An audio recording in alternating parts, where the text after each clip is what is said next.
श्री स्वामी समर्थ. आजच्या व्हिडिओमध्ये आपण ओम या एका शब्दात किती ताकद आहे हे पाहणार आहोत. व्हिडिओ शेवटपर्यंत नक्की पहा. फार काही नाही, या एका शब्दाचं उच्चारण आहे तंदुरुस्त शरीर आणि मनाची गुरुकिल्ली. आजच्या धकाधकीच्या जीवनात शांतता मिळवणं कठीण झालं आहे. सगळं काही आहे पण शांत वाटत नाही आहे, ही सध्या आपली परिस्थिती झाली आहे. प्रत्येक क्षेत्रात वाढलेली स्पर्धा, सतत सर्वोत्तम राहण्याची इच्छा यामुळे एकूणच कामाचा ताण वाढत आहे आणि तो वाढतच जाणार आहे. रोज निदान 20 मिनिटं तरी ध्यान केल्याने आपलं मन नेमकं कशामुळे अस्वस्थ आहे हे कळायला मदत होते, असं डॉक्टर आणि योग प्रशिक्षक नेहमीच सांगत असतात. गरज पडली की प्रत्येकजण यासाठी वेळ काढतो आणि मग स्वतःच्या प्रश्नांची उत्तरं त्या व्यक्तीला मिळायला लागतात आणि पर्यायाने शांत वृत्ती तयार होते. घरात ओम चे उच्चारण केल्यावर सुद्धा एक वातावरण निर्माण होते, असे एका अभ्यासात सिद्ध झालं आहे. काही घरांमध्ये ओम लिहिलेला एक फोटोसुद्धा लावलेला असतो. कदाचित आपण बघितला असेल. त्या फोटोकडे थोडा वेळ बघितल्यावर सुद्धा काही जणांना शांत वाटते. ओम हा शब्द कसा तयार झाला असेल? काय असेल या एका शब्दातील अक्षराचा अर्थ? परत परत ओमचा उच्चार केल्याने काय फायदा होतो? चला तर आपण जाणून घेऊया. बाह्य जगातून अंतर्मनात डोकावायला मदत करणारा ओम हा शब्द अ अधिक उ अधिक म या एकत्रीकरणातून तयार झाला आहे. या तिन्ही अक्षरांचं एक महत्त्व आहे, ते आता आपण पाहूया. अ या अक्षराचा उच्चार आपल्या घशातून होताना छातीमध्ये कंपन तयार करतो, ज्यामुळे आपण अंतर्मनासोबत जोडले जातो. अर्थात हा एक अनुभव आहे, प्रत्येकाने घ्यायला पाहिजे. उ घशाच्या वरच्या बाजूने होणाऱ्या या अक्षराने जी कंपन तयार होतात, त्यामुळे आपण बहिर्मनात काय चाललंय हे जाणून घेऊ शकतो. बहिर्मन हे कोणत्याही कृतीचं नियोजन करणारं मन असतं. म या अक्षराचा उच्चार सर्वात जास्त वेळ वातावरणात घुमत राहतो. म प्रतीक आहे शांततेचं आणि अमर्याद गोष्टींचं. थोड्या वेळ आपण उच्चार केला तर शांत झोपसुद्धा लागू शकते, इतकी या शब्दाची जादू आहे.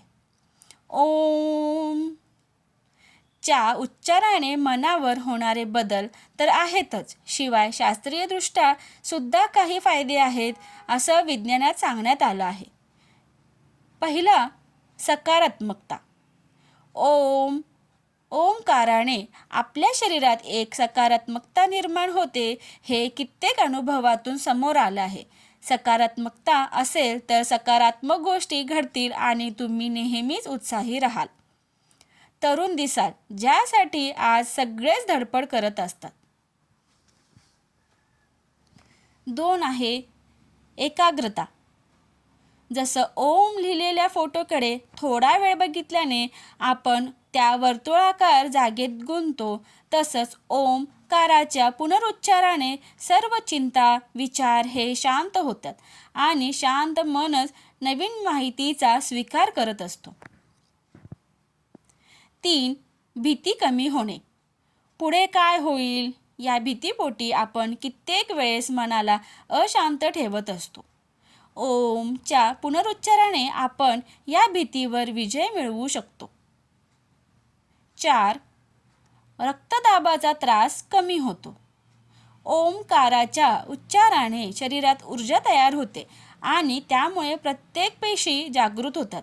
रक्ताभिसरण सुरळीत होतं आणि शरीरातील ऑक्सिजनचे प्रमाण वाढतं. दीर्घश्वसन केल्याने जीवजंतूंचा नाश होतो. 5. शांत झोप लागते. ध्यान आणि ओमकाराच्या उच्चाराने मेंदू शांत होतो आणि झोपेचे त्रास कमी होतात. झोप न येणे, अवेळी झोप येणे, जास्त झोप येणे या सर्व गोष्टी नियंत्रणात ठेवण्याची क्षमता ओंकाराच्या उच्चारात आहे. 6. भावनिक धैर्य.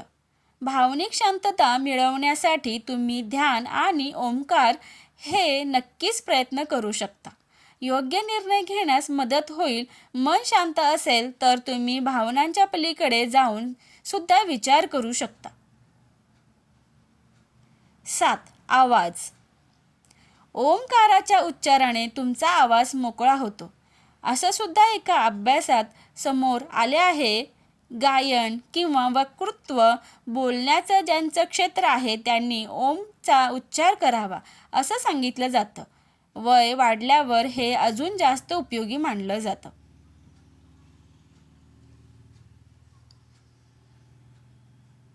8. त्वचा. नितळ त्वचेसाठी आजकाल प्रत्येकजण प्रयत्नशील असतो. त्यासाठी कित्येक प्रयोगसुद्धा केले जातात. ओंकाराच्या उच्चाराने त्वचेवर तेज येतं आणि डोळेसुद्धा सतेज दिसतात. या एका शब्दाच्या उच्चाराने जर इतके फायदे होणार असतील तर प्रत्येकाने रोज काही वेळ स्वतःसाठी काढण्याचा प्रयत्न नक्कीच केला पाहिजे. व्हिडिओ आवडल्यास व्हिडिओला लाईक, शेअर आणि सबस्क्राईब करायला विसरू नका. धन्यवाद.